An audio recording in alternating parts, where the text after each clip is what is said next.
Nonsia abo Peace 104.3 FM Sunye. Omaya de shie mamu nyina dwo esan mo makwa baby mra so say ye de anwumre nonsia kase bo no eba mo akwan mu ye kai wo say ensem yi obesan enye bi atie ewo okay 101.7 FM and afa neat 100.9 okopie mu wasante mantemu so ye hello 101.5 FM so stations ne doso enanwumre omofa yensem yi ato apete na ensem a eba no de mu akotene bi ene se samra ye kase CID4 abom homoden ama enkrofo bi omukwaji obi ka efri asante mantemu be pie mu onkran hanom se no omo atimi acho omo a enche bia no emra ene omo ebedi na fenso no Professor Analate eye Professor of Nutrition ewe University of Ghana suapon yi emu opanyi ede atodwa se wo hwe eye Ghana nuane a nanse ye dia ensunso so boni a abayensa aseso enam illegal mining galamse suntino say no ama yenuane no kre honte say yebedi ama no akoye nipadua emum na fenso so no eye kane atoye mante mu panyi health services accountant office Accountant Staff Association na wadano Ora John Davis ede atudwa se ayasa bia hodo sika ya yenya wo honom ema aban no kura enye BDCC honom etuetu ankrofo ka no ehu behia se aban ebema nani akoho esansa akoye senanse no sa ehonom sa fa ne nko ade aya panyufo entwomani enhwe honom na asoso no wo se eyade bia hu hia yie pa wo twen panyufo adwen ede esiso wei ene nsem bia ka ho enanwumrei yede ba besomo ewo nonsia bremu kasebo yi emu yede aseda ekwa ma this way chocolate drink yesi de wohia ne so share ye was special ice ne mineral water best point savings and loans best assurance wo you to nchine need fufunita benko munyina ebo ye chidom amenwumrei yede ensem no abremo akinkan fa na semi amede ensem ba besomo eye me abna bayi nyano afe ye ko ensem no emu enya ntie se enipa mienu bi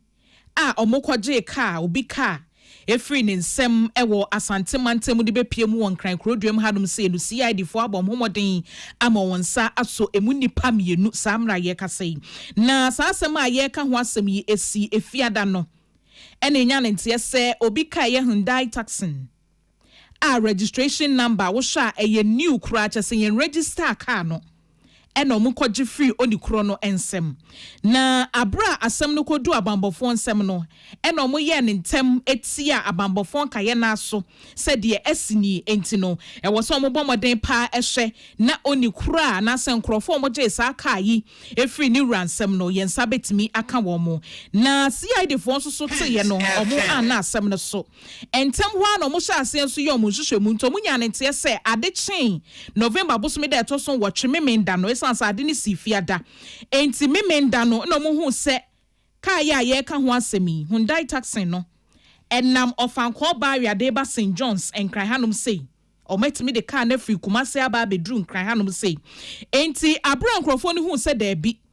abambofo atwa ye ho ahia na pe no mo ye se o mbedai o mu bedwane na so nyame adum emu mienu de abambofo nsa metre CID4 ensa etimi esomumu a enkaya na omote ka anim no omu edwaneye na so ni nyina no mo de aba beto dwa so omu guso eye nhwehwemu se enkaya na omedwane no omu nsa ebetimi aka omu na se de emra sitie no ye de omu ebefa emra kwan so ntisa nipa mienu die se yenye ni omasem te ebeka se yesusu se krono na ekoso no omo ensa ewomu ebi na omo edi atodwa se nipa mienu omo nsa ka omo ho no eye Isaka Jamal wono no wenye mfinhia no aduasa ena afa kwadwobedu wono enye mfinhia no aduanan miensa 43 years na omo twem se ba ko de etututu okoso ntituo ni bi kan no ena ba ko nso so no opra kakra omo nyina yede omo kopie mu ewo police hospital a omo eje ayahwe ye so obi ahoye enti enche bia se de emra esitie no yede omo befa emra kwan so na mom ka no omo kwaji ye ne yen register ye no so abra CID4 nsa so mu no na ya register car no Congo 124 customized plate na ebo ho no Congo 124 Hyundai Tucson ena afen so mu kire mu so mo nsa ka niema bebre documents a edin ahodo wo so afa sika 5,900 Ghana cedis na ne nyina e wo car ni mu abra CID4 ensa eso mu no ntis we ne nsem a aba beto dwa e wo nanu fia dakro no a esiye e wo asante mante mu a car na ba bepie mu e wo enkran krodua mu hanom esi. Na Professor Analate were Professor of Nutrition at University of Ghana Siapon emu opanyi edi atodwa se ehun behia se ye nuane a ye di we Ghana mu hanum se no ye ma ye ni ekọ ho ye papa wose nansen ya tena ye no se ya na ese galamsey tichu ese ye nsuo ese ye nsase enti no ba ye na ye dua no asase na na se anua na ye dua wo mu no enru na efri galamsey mu ni nyina kwa anuanim entubon se no baya na ayedua no enru no so kɔ no baya nim ti yebetwa aduane no yebedi akoye mu no na enye nsunsuanso bone ewe yapomuden ensem so wo se ehun behia ye pa se yeden kyerɛkyerɛ mapa ebekɔso ne abodawro da bia afa ne ekɔso ye ho esan se ha adwene ye bɛyɛ so de woten kran na enkran na wote no ɛyɛ so galamsey na enya nru ho na so kai se baabi a yedi nnuane ne firi nkurase na yedi nnuane ne firi na ho na galamsey ne kɔso pa enti nsu omudi begugu so aniana na se baabi omubeye kua ni nyina no sa chemicals ya na se nuboni ebikom eba soso ne yebetoma yedi aye ne beye de benya nsusuanso bone wo yeso enunti Professor Analate edi atodwa se hu behia se mempanyufo de omo nansi fom papa ehwe sa ne ma we nyina ehwe se ye de ebetimi abɔ ye ho ban amaya tena wiase ache ebiem wose nansen se de aduane bua ye dinti enkrofo ntimi ntwa aduane ahoɔden ewom obi beto aduane a de starch ne carbohydrate ahemu manko a da bia banku fufuo eno ano moda ho so beto vegetables ne ade ebetimi aboa ma na nya ahoden no sika ni wonti omo entimi nto sesa ade ni nyina ya ade a eha adwene yi a wode ato empanyufo anim. Food systems have to do with the way we produce food, and therefore it finds its way also affecting the foods that we eat. And as we mentioned, what we are seeing with galamsey,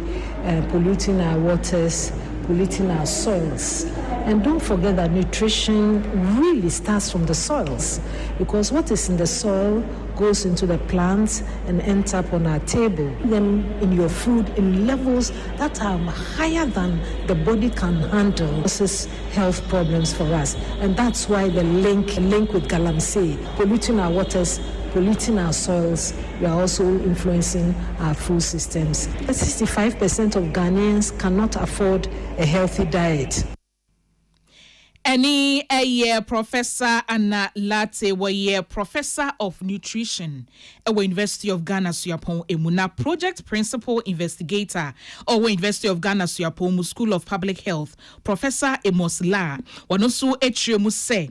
ehun behia pa se de opanyini di kankan no se Ghana hanom se yenuane no ye hwe kwan a ye de befa so a enkonkonya ensunsuanso bone wo ye so ento se no mo de omo nan ba besi fom emfa ho se nansen ye de bibia da ne amanyosem wose eba ne sa ya na ebe ha ye nti se no de ombe ye bia are se yenuane a ye di ekoye mu no ebe koye de omo beye. In 2021, the government of Ghana committed to transform Ghana's food systems. And as part of those pledges, there were 17 in total, including, for example, coming out with guidelines that will provide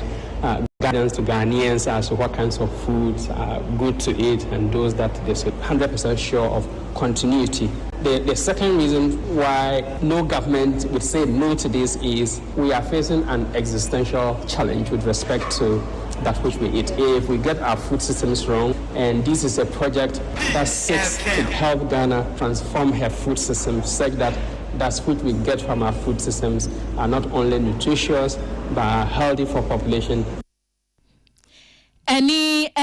project principal investigator or University of Ghana School of Public Health Professor Amos La when den semi etu Jama Prince bafo Asamoah ekunchire ye ede ebesom ye na kane atoye mantim regional president Emma Health Services Accountant Staff Association Ora John Davis ede atudwa se wohwe se de yaresabia hodo yenni wo mo bu nkonta yenni internal auditors na ha adwen ye pa wo se mpempi no eba na yasabia de ya adwen koso ani a nursefo ne adokotafo ene wo mo kwa akogye ayahwe na so se hospital na esi honom no nye omo nko a na ma hospital ne ye hospital eniema bebre wo mu a ema hospital no eye mu a ebi ne wo mu a wo mo gigiska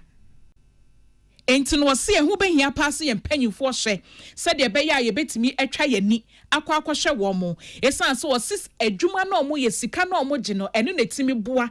ema hospital ne ho akade ne ho niema no ye de bo ho bra esan ponye bi atua nursefo ne adokotafo ne ka enti so omo sa no sa ban entwa nani anhwe wo mo adwuma omo ye osi ukọ hospital bi kura na internal auditor ye ni bi enti nipa na ote ho na ogigi scan no ase wo ogigi scan ne saa ye munkonta bi ehunu ba bia niema ekọ wosi eha adwene yinta wosi hodom so no empanyufo etwa omani ehwe.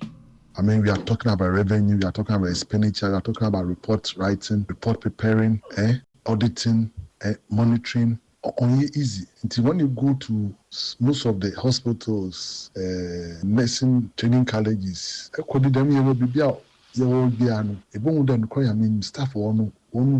most of them are IGF staffs. Most of them are IGF staff that they are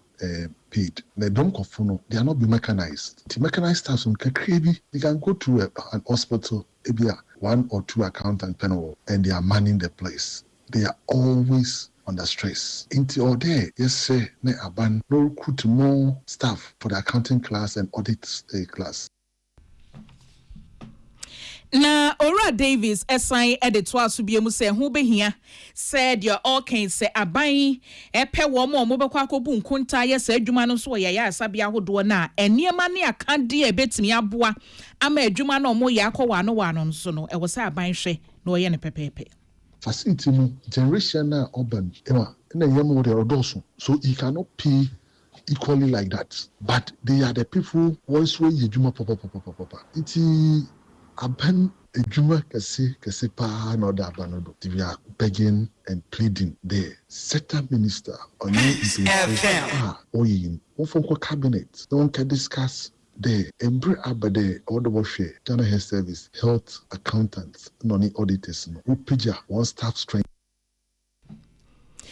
Any eye Ora John Davis wono ena kania toyamantemu na we penya Health Services Accountant Staff Association na wadano na apia danko Rock FM ene de ensemi ebaye amadeba yenya ene se oman Ghana ye ni UK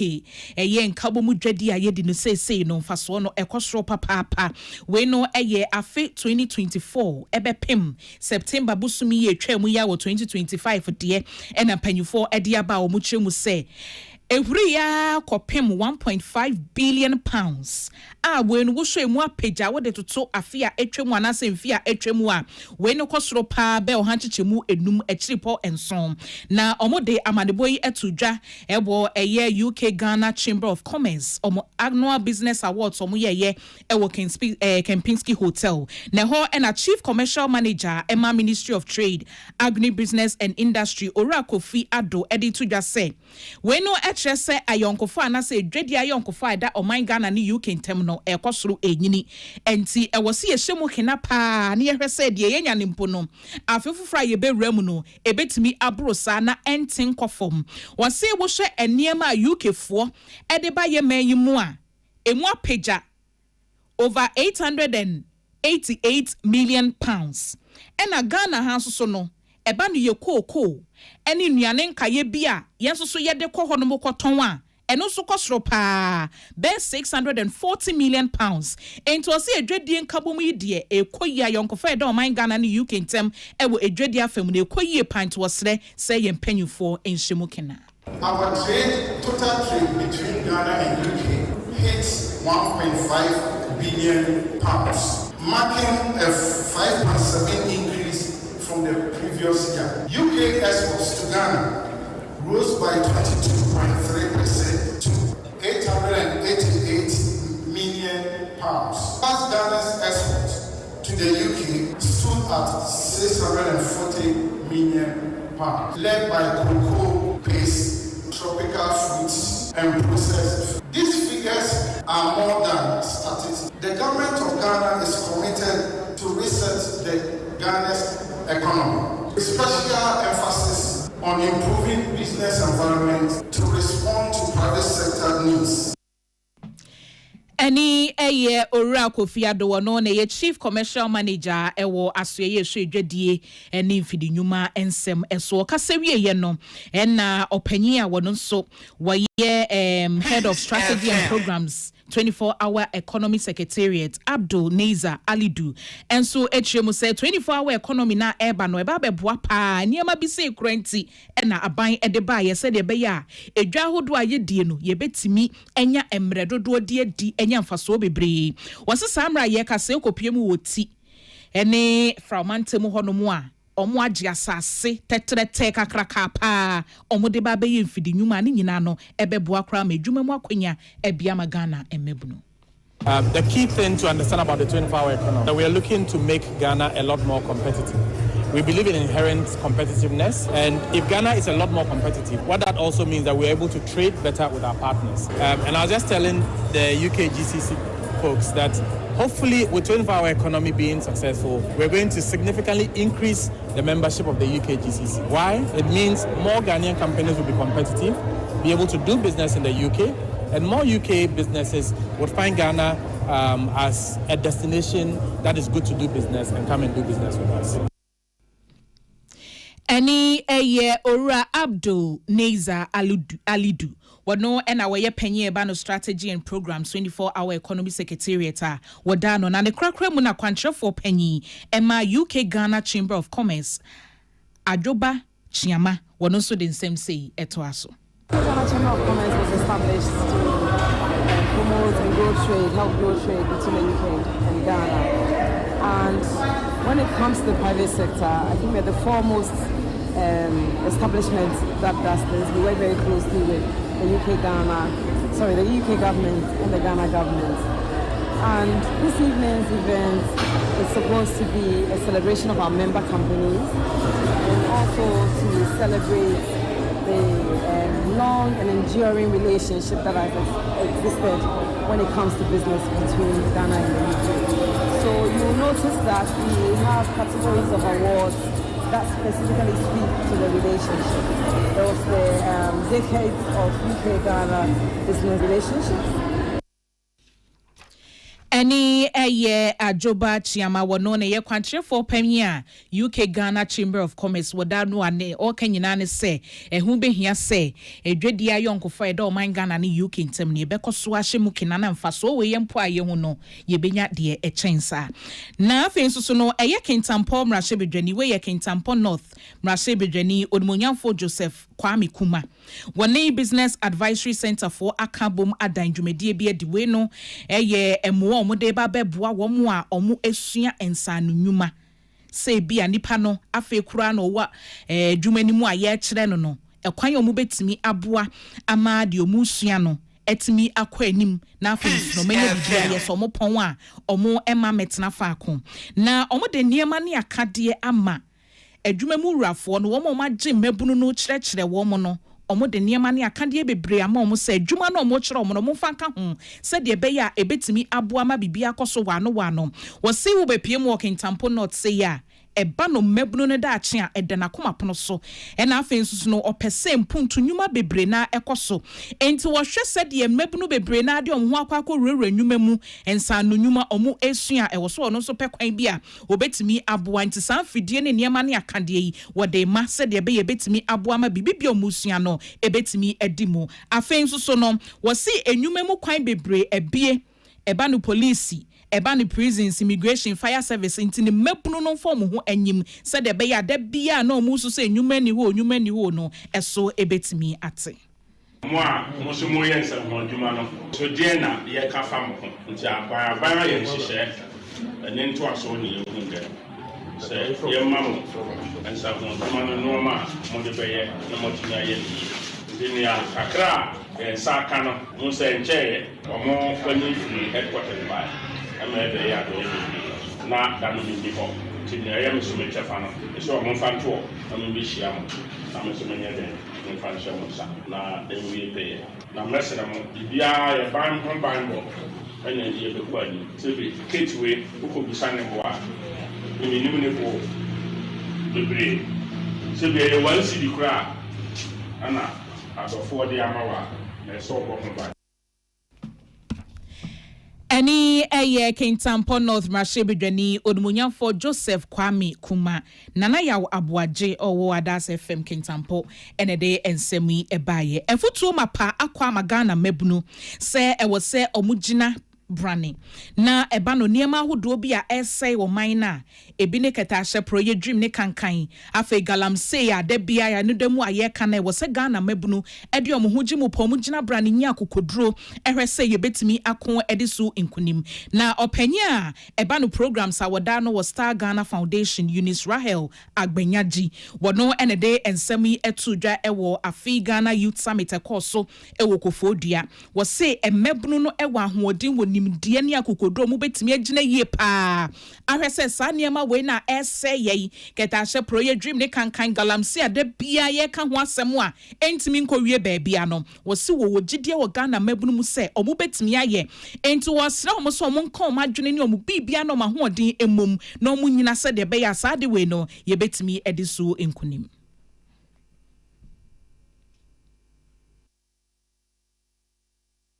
We are faced with many challenges. Young people face unemployment, corruption steals the dreams of young people, illegal mining destroys the very land that we have and will hand over to our children and their children's children. And we cannot have youth,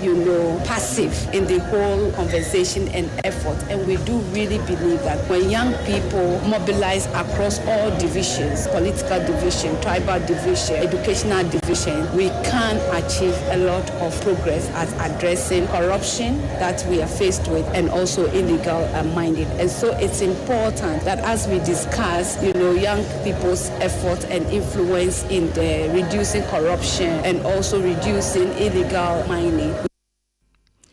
Any Eunice Rahel Agbenyaji wono ena ebanu programs was Star Ghana Foundation awoye penya wadano okasewie ye no ena penya Youth Advocates Ghana wadano ora Emmanuel Ametepe enso editu dwa said ye ni nuaba kan ne sa pepepe emebunu betimi aya ama na yeye wose da bia ka se emebunu no ene oman ne daakye na se emebunu eteda na omumpo ne de omoye sa galamse ne niema a ese yeye a na ye kɔ henfa nto besre se Ghana mebunu enkenya omo. The Ghana Youth Summit is a very creative platform to engage young people and to ensure that we can harness their potential for our local development. Development happens at the community level, and I think a platform like this is very important, not only for stakeholders to deliberate, but also to hear from young people the challenges that they face in their local communities and how they themselves are helping to bring change within their communities. So I see this platform as very important, and there's a need for us to even scale it up across different regions. I see this happening in the eastern region, but it can equally benefit young people in other regions across the country. Of the summit, we want to see a district assembly that is very inclusive. We want to see a district assembly that is welcoming to different voices, especially voices of young people. We want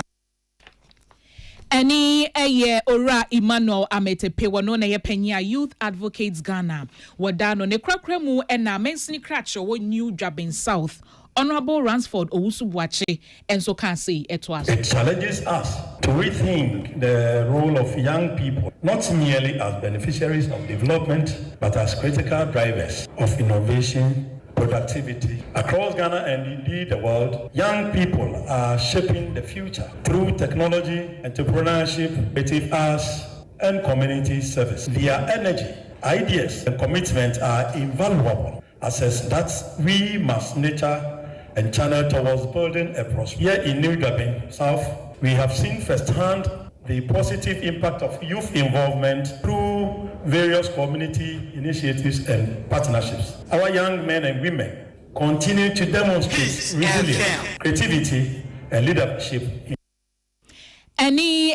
New Drabin South Mensini Krache Odumunyamfo Ransford Owusu-Boakye Michael Akrofina de ensemi ebaye na okopiemu ewo kwabre ya Mensini Krache ohonom Odumunyamfo Chief Amankwa Joseph wadi adesade sonko ato assembly fo nyina anim se Ehu be hia se dada ni dada yina no mo ne aban be kan bom se de be ye mpuntu omo hwehwe ama mo manfo no ebetimi awie peye. Wo say sa assembly fo no timi kom ho bom pa ne aban edi sankita ho ne nsawoso yi a eniema be etese eniema be kontem eniema be koyie obre bia emma.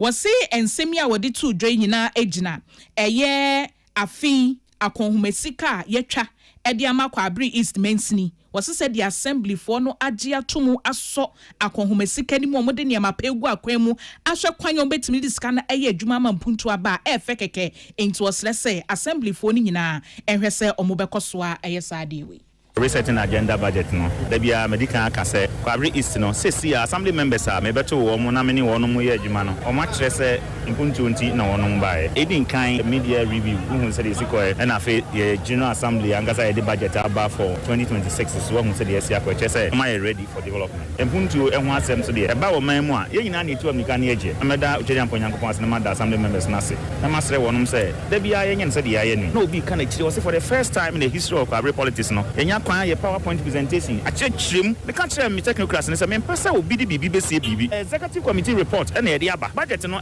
finance committee for na ye ho adwuma na enhemu yasi onimonyafo Joseph Amankwa assembly for no bebre na bona baso se waye ade yie papapa watimi ahye ama mamponten medoma ebe nyina wa peda brankrofo betimi di nwura ne bola egu a ye bekra ne kama ama ahunidi ensem akoyi nti waye ade ameno ka say bola no ongoing project maku enum ye fa mamponten mienu na efe ye fa ntonso so mienu na fe meduma baako me no ka say mamponten mienu ne yatu bola ne nyina na ye kan sa ne nyina e pro 50 years sa ma ye ko say kwa kotu bola na aye asem na ne mpanifo tena asipa o say ye niam o say ye nyina na wono mo ma de wo so nyina yi free so ye nya kwan ne yetimi de afidie so Any onimonyafo chief Amankwa Joseph no na akopiem wo kwa abre a wo ye mensini krache wo honom Rexon ohene boaten ene de nsemi free hello FM ebesom ye na Enkaria divisional commander Ghana police service asante mantem chief superintendent Joshua Kwame Semenyo ede atudwa se eba no bambon nsem a eye nyina ya sede se ye hwema bambon nsem koyie wo ye maimu enya police fo nko a na betimi ahwe ye bambon nsem na emom yankasa de hye ne nso no e wo se etimi ye yafa into besre pass saade no yenhwe se ye bekosoa aye wo de nsem yi atudwa abra eye empasatia police service wa atwema mponua mensini mu NPP aban na hyase samre NDC aban aba bewie ama o mebia no kama no kyeremu se ewom so mo ba besoma de hye no e wo bambo nsem mu de na asoso no besre so obi bia nya na afemu de enfo ntoma bo mo de no na bambo nsem no entimi enkoyi. How much people that they want the police station? They have shown more than enough. So now it's left to us, the police, to do our best. I just want to tell my people, we are here to protect life and property, to provide security for them. We must do that with love and compassion. We must do so with commitment and dedication. That is what the nation needs for us. Any chief superintendent Joshua Kwame Semenyo wono na akopie mu wasante mantemu a woye Enkaria divisional commander Ghana police service okasa wiye no na DCE awo atwema mponua mensini mu any DCE ono soso no eba no empasa etia hodom electoral area ne ko mo hweso no panyifo nyina kasa ye onmunyafo Ibrahim Isaka na fe onmunyafo Kwadwo Asante edinsem sei etoaso. Police station you see here no if akase no na o chekekare pampaseti ahene na yi ma wo abibio tibra na o chekekare ekohu mpani no adisuru babuaye say police station na abefo no ehia accommodation be mi dey ebi move. Any assembly members omo atwema mponua mensini emu enomode ensemi etoye etu edwa na nana kwesi kyewo hello FM enede ensemi ebaye ahane yede kase bono ebesi abna ba yi enya no na meje bra mede ensem no ebaye asedan koma William gain to Gladys watching Henry akwesi menka Caleb Eshen and Afe Prince Bafo Asamwa omune boy echidoma yitimide ensem no ebaye emrason se yebu benti yadamwa se amamunyina mu eniti. Tune it in, turn it up, Peace FM, and rip off the knob.